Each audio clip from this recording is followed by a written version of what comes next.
Today, the U.S. currency is backed by nothing but debt in the form of U.S. bonds. This is known as monetizing debt, the act of converting debt into money.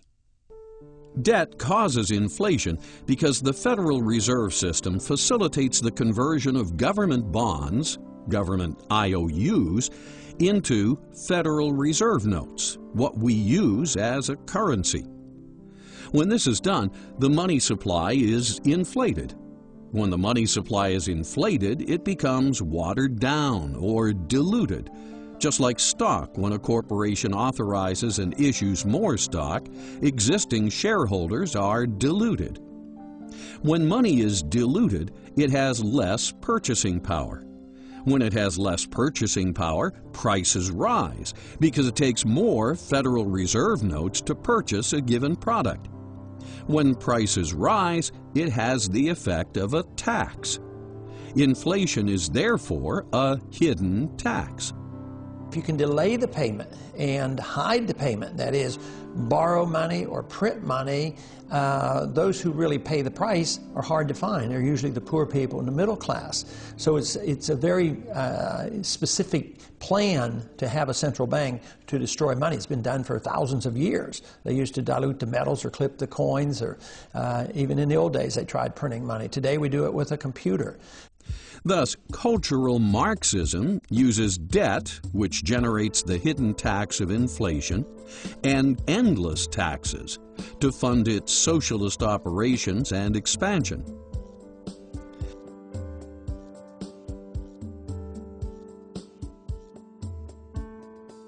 As far as fractional reserve banking is concerned, that's a problem of fraud. That is, fractional reserve banking is where the bank generates more paper currency than it has, say, gold and silver reserves on a specie standard.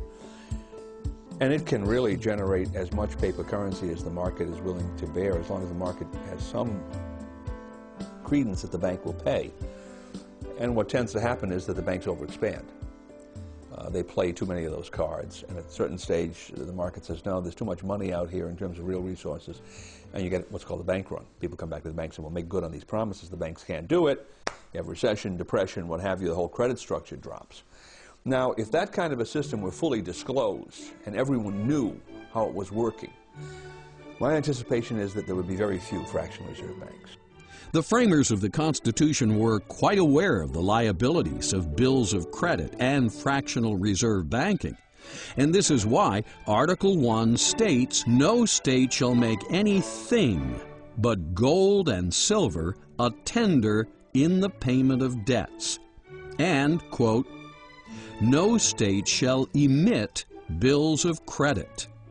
The Federal Reserve System should be abolished. It was not authorized in the Constitution, therefore we shouldn't have it.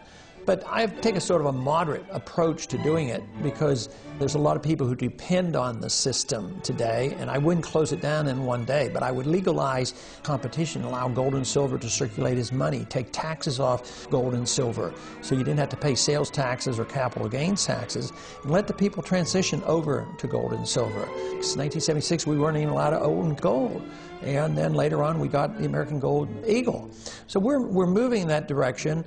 But we need to go a little bit further to legalize contracts in gold. The real culprit is the ability of the Fed to monetize debt. Members of Congress spend money for war and welfare. They can't borrow enough and they can't tax enough, so they literally create treasury bills out of thin air, and then the Federal Reserve creates money out of thin air and buys the treasury bills, and that has to eventually destroy the value of the dollar. If we were to abolish the Federal Reserve System tomorrow and get the banks out of it completely, turn the entire function as it now operates over to the Treasury, nothing would change. The same people would still dominate the system from behind the scenes. So this question of ownership receives too much attention, because where that idea goes is that, well, if we can just find out who owns these banks, and if we don't like who they are, then we can support a move to abolish the Federal Reserve and turn that system over to the Treasury, exactly as it's now operating. So the focus should not be on who owns the banks, but on what the banks are doing. If the public better understood how fiat money can be abused by Congress, it would impeach almost every member and abolish the Federal Reserve Central Bank, as it has done twice in the nation's history.